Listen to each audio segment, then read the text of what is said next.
Amen, amen. Let the church say amen. Amen. Say it again. Amen. Happy morning to you, and thank God for all of you. We appreciate you being here on today, which is a day of specificity for us here at our church, because today is what we are calling our back to school day. It is an emphasis on our young people going back to school. It is just that significant to us. It is so important to me personally in having the parents and you, the children, in here today that I wore a robe because of you today. And I personally don't like wearing them. I've been wearing them today, incidentally. I started preaching on the second Sunday in August in 1950. And here it is, the second Sunday in August in 2015. So that means I've been preaching today 65 years. Amen.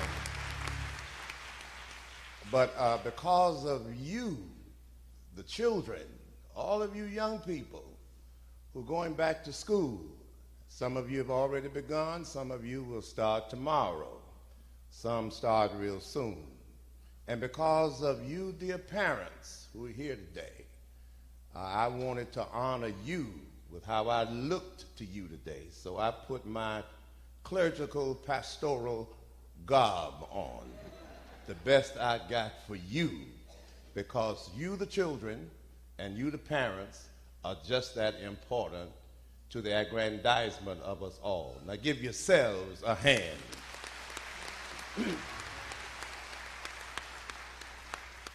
Now I want you to sit attentively today and listen to all that has been prepared for today, beginning with our order of the day. I have a very special man who's going to come and minister to us in his own way. He's one of our own members. He is one of our own elders.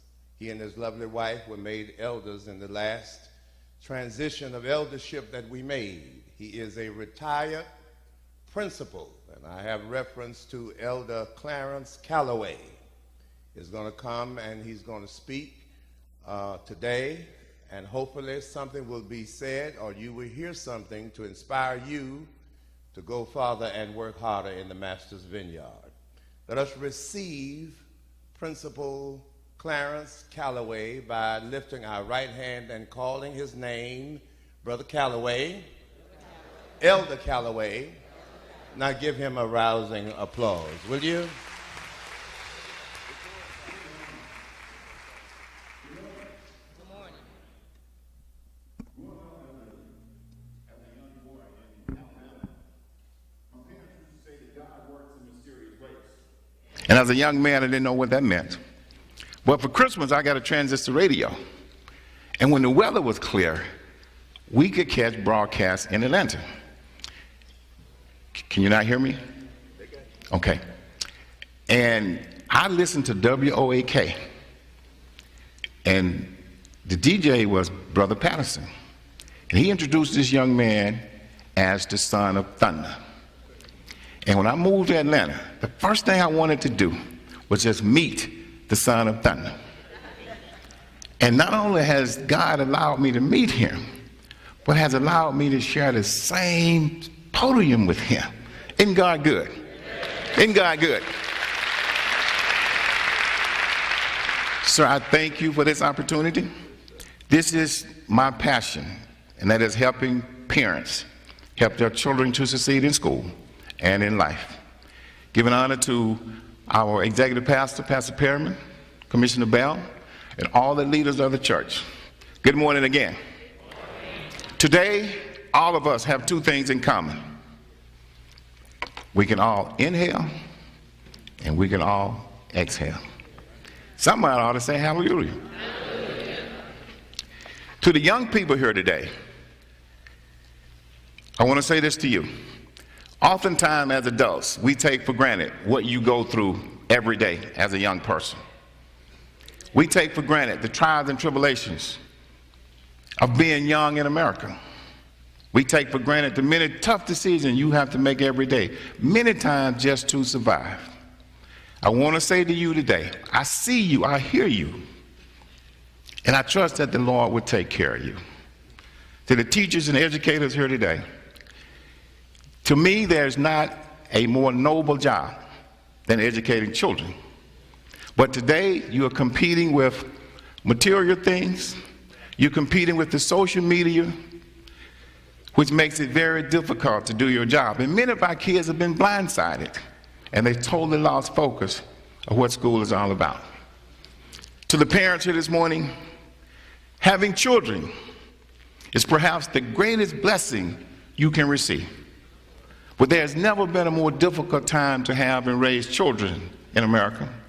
Each day, on every corner, there are elements that threaten the well-being of our children. In our communities, abandoned homes, abandoned cars, drugs and violence. In our homes, absentee parents, a lack of a family structure. In health, type 1 and type 2 diabetes, heart disease, obesity, all at one time were considered adult diseases, are now plaguing our children. In our schools, complacency, a lack of effort, and a total disregard for the value of a quality education. Today, parents, I trust that I will share something with you to make you become a better parent and a better advocate for your children. According to DeVry University, in the year 2025, 20 million jobs will become available. 20 million jobs. Now that's great news, to say the least. But the fear is that there would not be enough qualified applicants to fill these jobs, particularly as it relates to African Americans. For you see, we lead the nation in unemployment at 14%. We have the lowest graduation rate in the nation at 57%. 52% in our state, and right here in our own county, approximately 44%. Now, for your information, the state with the lowest graduation rate it's New York. Only 32% of our kids are graduating high school in New York. 32%. The dropout rate here is so dramatic, it has created its own culture. We're losing 59% of our kids at the end of the 9th grade. Another 19% at the end of the 10th grade, which means by the end of the 8th grade, by the end of the 10th grade, we're losing 80% of our people, of our kids. Research tells us that a kid drops out of school every 26 seconds. So I will stand before you for approximately 25 minutes. That means by the time I take my seat, almost 50 kids would have dropped out of high school. This dropout rate has created a culture of its own. It's called the 9th grade roadblock, the 9th grade buzz, the 9th grade hitting the wall, and lately it's called the 9th grade pipeline to prison. Because 87% of the kids who drop out of school end up in jail. Well, let me put it this way. We went to visit the CAB jails, and 87% were high school dropouts. Let me put it that way. 87%. 87%. The achievement gap, and this is, I really need you all to get this. According to the SHOT report that was done in the year 2010, it was instituted by President Obama. The SHOT report says that the achievement gap between African American males and that of their counterpart, white males, is 6 years. Did you hear that? 6 years. That means that a little Caucasian boy in the 1st grade on an equal playing field is just as smart as our kids in the 6th grade. And let's flip the chart. let's move the Caucasian boy to the 6th grade. On an equal playing field, he is just as smart as our kids in the 12th grade who's about to graduate. Now, if you think that's bad, let me share this with you. Many of the experts feel that this gap will not close. As a matter of fact, they put it this way: this gap will not close in this century. Now, let's do the math. What year is it? I didn't hear you. So how many years we have left in this century? 85. It's not a tough question. 85. 85 years. So they're telling us that we can't make the difference in 85 years. We can't catch up in 85 years. This is what the experts are saying. That black people, you can't catch up. Now, as black people, are we going to allow the experts to tell us what we can't do? I can't hear you. Are we going to allow the experts to tell us what we can't do? Stand to your feet for me, please. Quickly, quickly. Repeat after me. We cannot allow our current situation to determine our destination. We cannot allow our current situation to determine our situation. Destination, I'm sorry. We cannot allow our current situation to determine our destination. You may be seated. But I'm going to tell you this. As the kids say,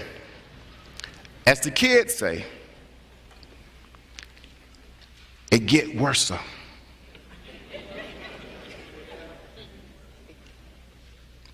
It gets worse. It gets worse.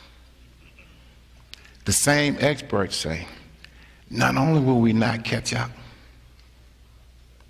but we're going to fall further behind. To the point of 1 grade level per decade. Yes, sir.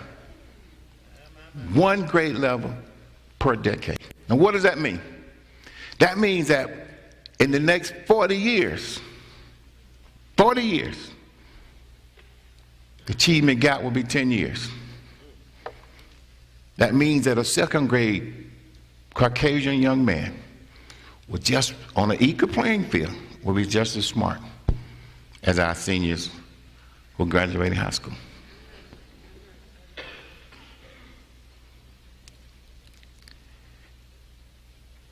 Let me say this. If that happens, no place in America will be safe. No place in America will be safe. Not even the church.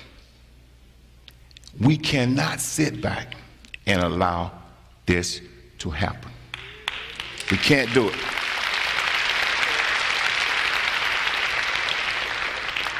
Now, how do we stop this? According to the experts, most of us will be dead. Most of us will die before we see any change. But we can at least start. So how do we start? I'm going to tell you something you don't want to hear, but it's the truth. I don't know anything other than to tell you. In order to help our kids qualify for these jobs, in order to close the achievement gap, parents, you must make the success of your children your #1 priority.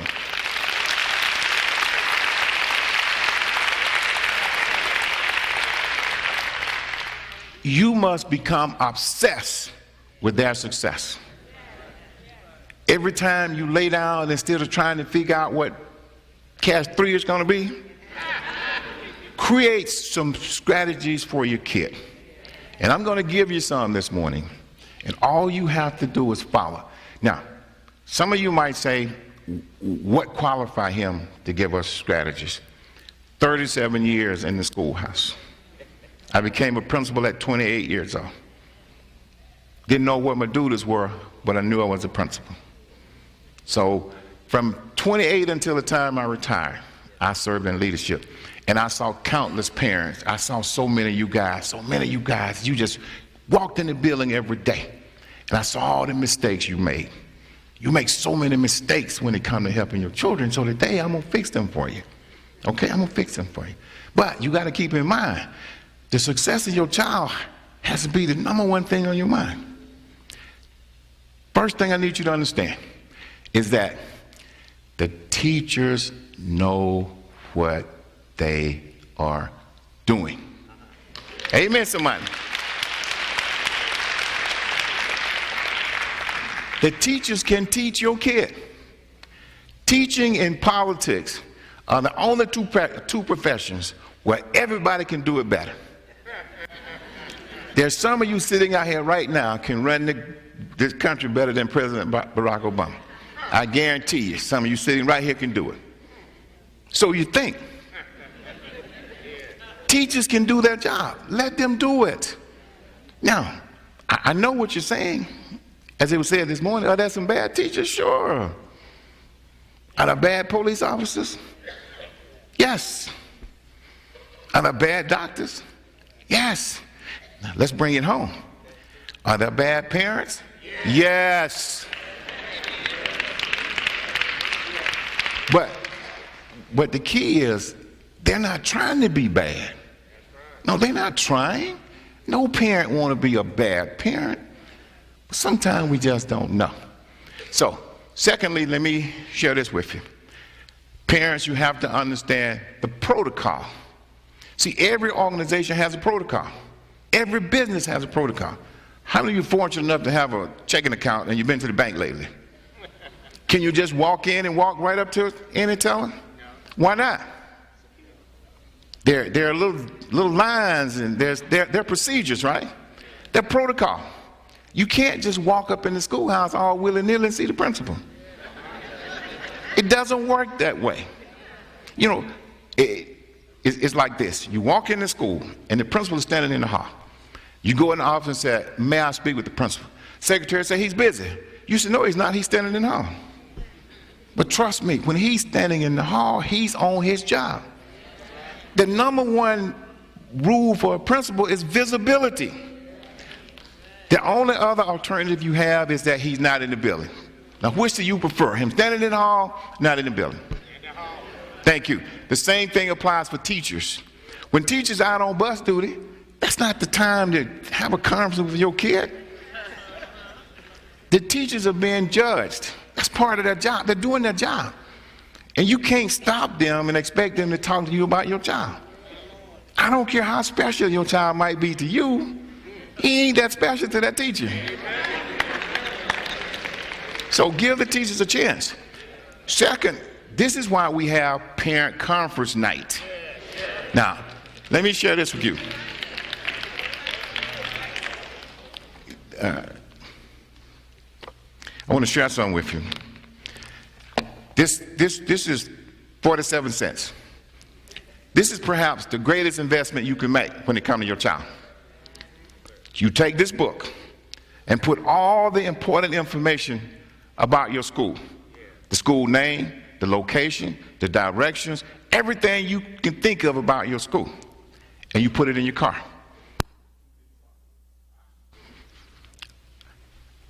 I think I cut nothing. You put it in your car. And every time there's a question, you write it down. Every time there's a concern, you write it down.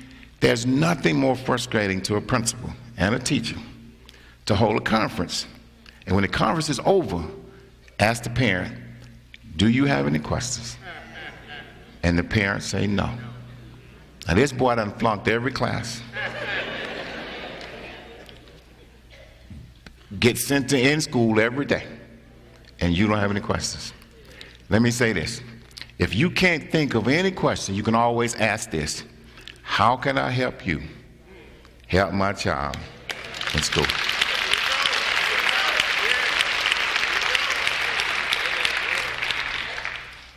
Always be on time for a conference. Let me explain something to you. When it's conference time, teachers do three things. It just amazes me. They stay late for you. They stay late to prepare for you. They get to work early and they dress up. They put on their best clothes.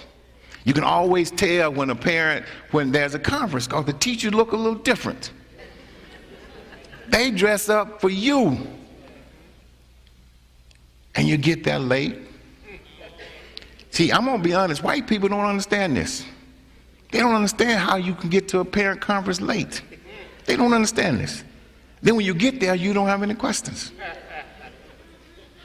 Always be on time. Always be prepared to ask questions. Always. You have to learn the protocol of the curriculum. The protocol of the curriculum.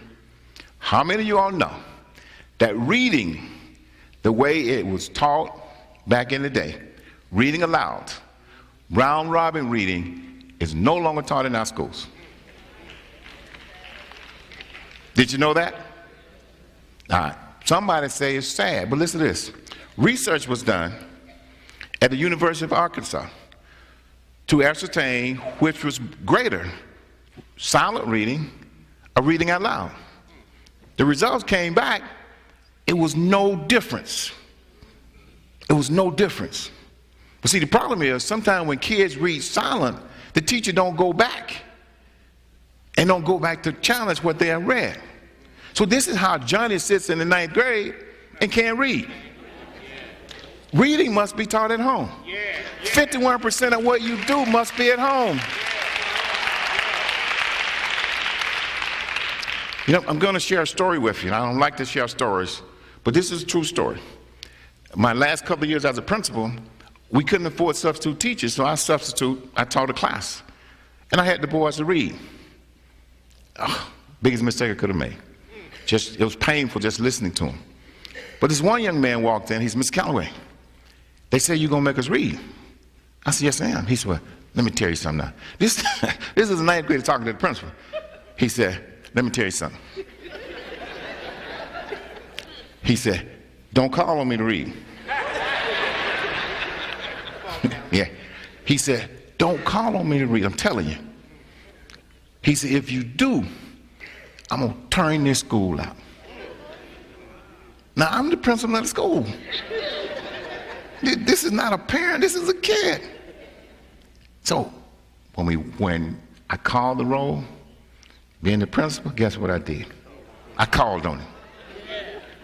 And guess what he did? Exactly what he said. He turned the class out. He got so comfortable, he sat on the desk. And after he finished cursing, he threw the book down and he walked out the door.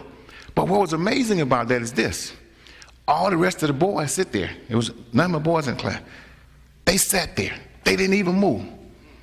They said, "Mr. Callaway, don't worry about that. He's been doing that," you know what, since the 3rd grade. He's been doing that since the 3rd grade. And this is what we do. This is the way our boys who fall behind, this is the way they deal with this. They create distractions. And once the teacher knows this, she ain't gonna call on him no more. Yeah. So he's gonna be sitting up in somebody's junior class and can't hardly recognize his name. For that reason only. And his mother came up to the school. She said, "Miss Callaway, the problem is he can't read." I said, "I know that." She said, "Well, are you gonna let him back in school?" I said, "Yes." She said, "What does he have to do?" I said, "Read this book."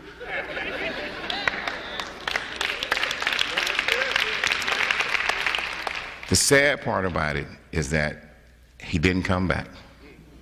And 2 months later, he was locked up.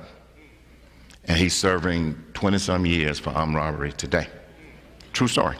True story.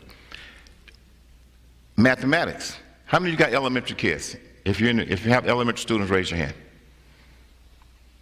Hey, don't be afraid. This is not a trick question here. Did you know that elementary students must know 72 mathematical terms before they can successfully move from elementary school? 72. Now, as a parent, see, if you don't know this, you need to get on the stick. You need to see what's going on. Middle school is 128. 128. If you got a kid in middle school, he must know 128 math terms before he can go to high school. You need to learn what they are. You can't, T.D. Jakes say, you can't be what you can't see. You can't teach it if you don't know what they are. The success of your child must become your number one priority. It's hard work. It's work. It's work. You can't do what you used to do. You can't party like it's 1999. You can't do that. You gotta take care of your kid. Yes, sir.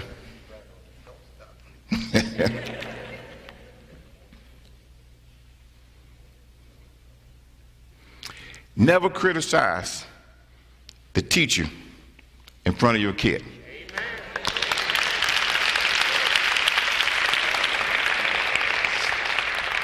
Because the first time that kid get in trouble, it's going to be, that's why my mama don't like you. What's going to happen then? Teacher's not going to mistreat the kid, but she's going to think about you and that parent. Speaking of criticizing, this one's a little touchy. Never criticize your kid. Amen. Somebody say amen. There's a difference between correcting and criticizing. Criticism is radioactive. You know what that means? That means it doesn't affect them right away. It might be 2 or 3 years later, and you wonder why he's acting a fool. Because all the criticism. Never criticize your child. People say constructive criticism. It's an oxymoron. There's no such thing. Construct means to build. Criticize means what? Tear down. This one is kind of will touch home here. According to research,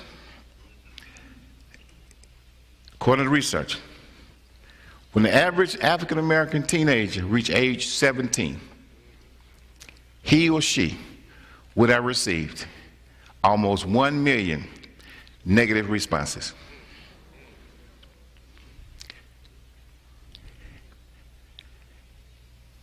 And 90% come from the parents.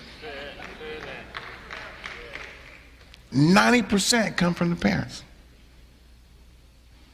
Stop. Not now. I'll do it later. I ain't got it. Move to the other room. Leave that alone. 1 million.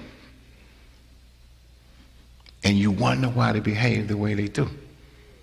We have to make it your number one priority. Amen. And trust me, my wife and I, we raised 3 children.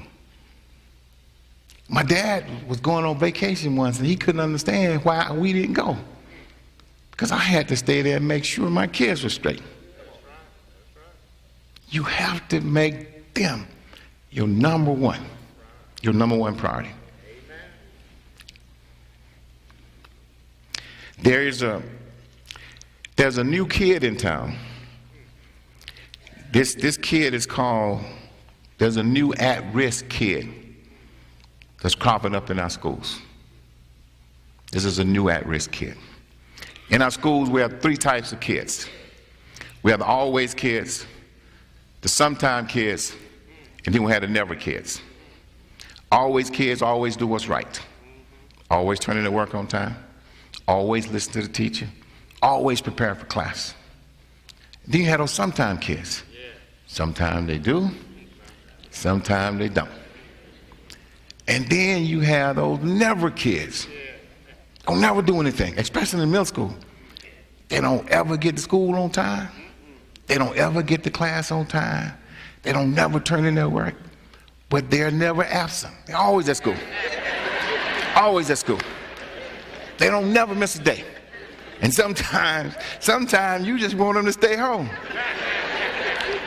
because they don't do anything. But let me tell you what the trend is in our schools now. This is the trend.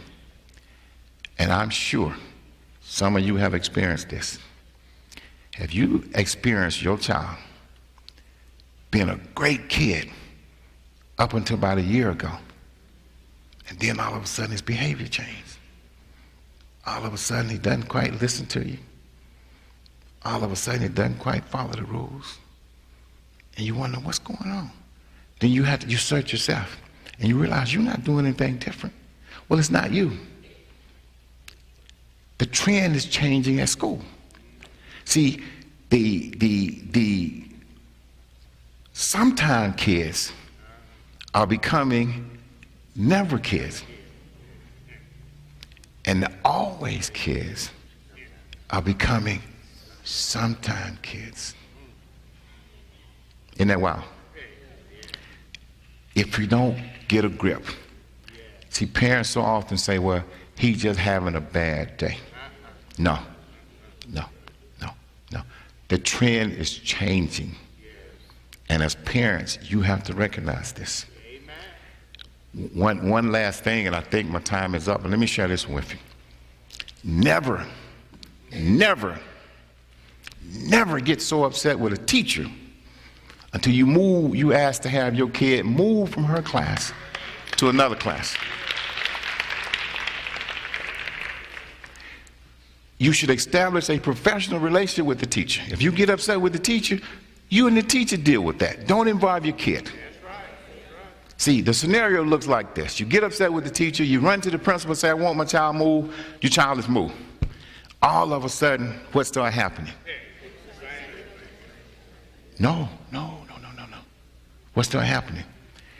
Kids start making better grades. No phone calls. It's almost like the kid gets smarter. But does he?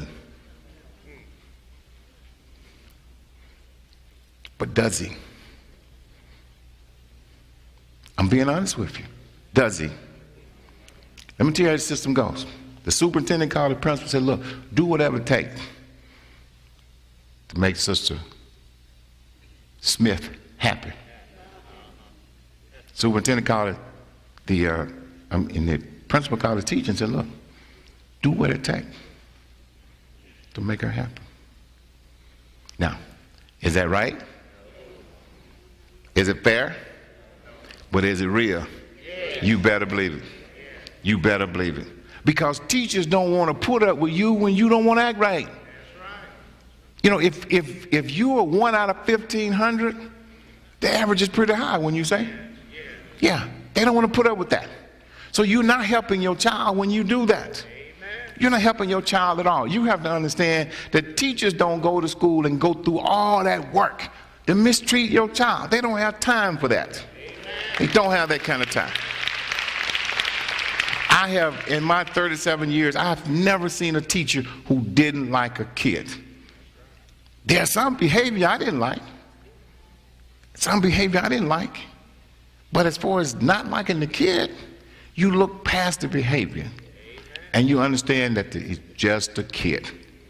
I was sharing with Pastor earlier how I dealt with a kid at my former school. And I used to dress pretty nice. So one day, a kid who was 19 in the 9th grade. So he's already messed up.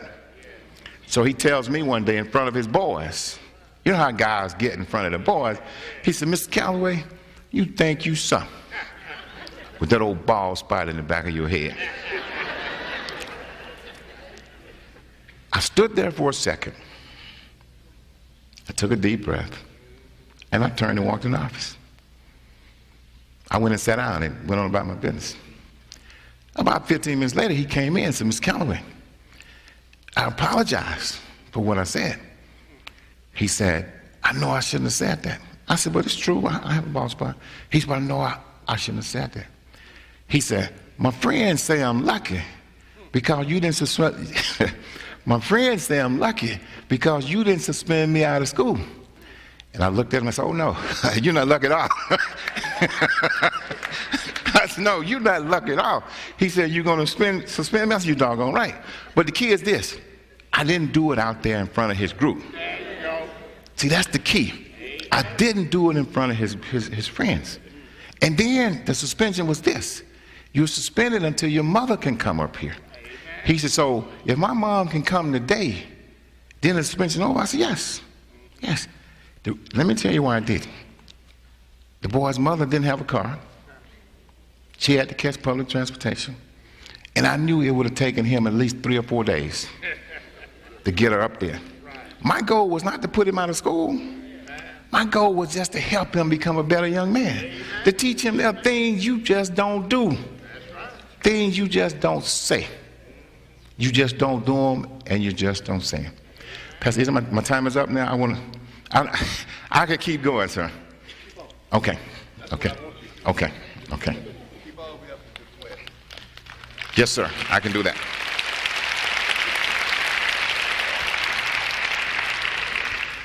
I read 2 articles recently, and they talked about the disparities in our schoolhouse, how our young people were not learning, how discipline was out of control, and how the only thing that was missing was the parents. I compared this with another article, and they said the same thing. One article was entitled, as black folk, we need to govern ourselves. We need to understand that we need to get in school. Parents, teachers can't teach our children by themselves. But here's the deal. One article was written March 2014, and it was written by Ernie Duncan, the National Education Secretary, and Eric Holder, the Attorney General. Folks, the other article was written in April of 1976, which means almost 40 years, nothing has changed. The bottom line is this. We can say, and we can say. But if black parents, if we don't get up and help raise our own children, we're going to lose these kids.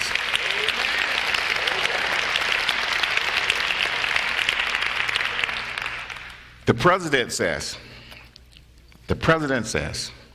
his message to our young people is this: you can't drop out of high school and drop into a higher paid job. You can't drop out of high school and drop into a good paying job. Some of our kids think they can. We have to help them understand they can't. And let me close with this. Every kid at age 2 should be put on a career track. At 2 years old, you put your kids on a career track. The first step should be to graduate elementary school. Next should be to move to middle school. They need to know this. The next should be to graduate high school, then to go to college. Do you know why hip-hop is so popular among our young people? Does anybody have an idea? Can you imagine how a young kid who can hardly say his name but can repeat hip-hop can do rap? The key is repetition. Now there's a song called the Happy Song. Have you heard it? Do you know how many times happy is stated in that song? 48. 48 times. Now imagine listening to that 10 times a day. The same way they listen to that is the way you drill success in their head. That's the same way. Every day you ought to be telling your kid, right here, 2015 and 2017, this is where you're going to be. So that's all he know. He's going to go to bed and dream. He's going to go to bed and dream about where he's supposed to be, because you're going to put it in his head. And that's how the hip-hop artists get our kids. They ain't saying nothing. They just saying it over and over and over again.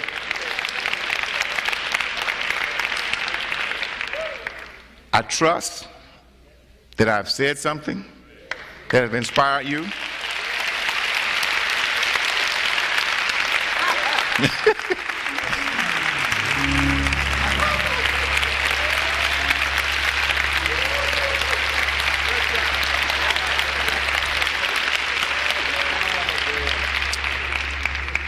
Sometimes I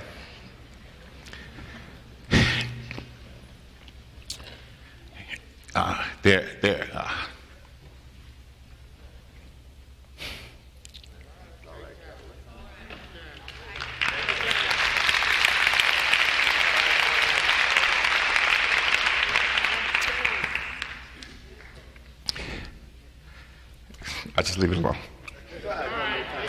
Okay.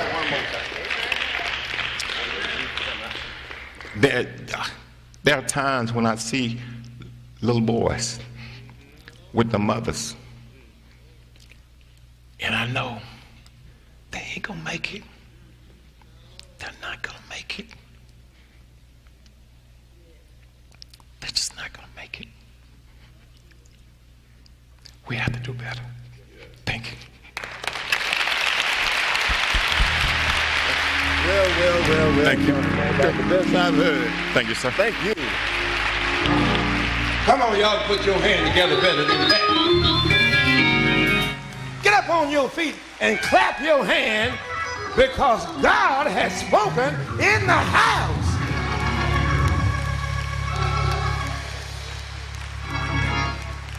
Thank you, Callaway. Sister Callaway, come up here and sit with your husband, please, ma'am. Be our guest. Sister Frankie Callaway, wife of Clarence. Husband and wife. Give them a big hand again, will you? All right, we're going to get you out on time. Just sit and wait now. Come on. Thank you, Pastor. As we continue